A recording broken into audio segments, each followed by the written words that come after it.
સગા કોને કહેવાય? જે જેલના ગેટે, કોર્ટની ડેટે અને હોસ્પિટલના બેડે સાથે હોય.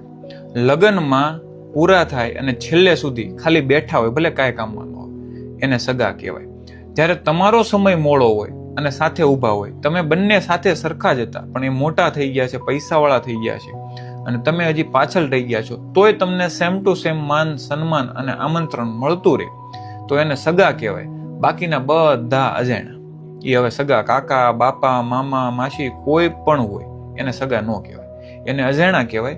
ખાલી દસ્તાવેજ ઉપર એ સગા છે.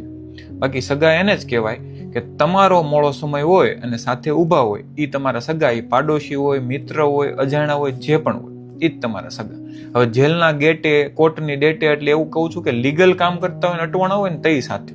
બાકી જાકુબ ના કરતા હોય ને સાથે હોય એની વાત નથી.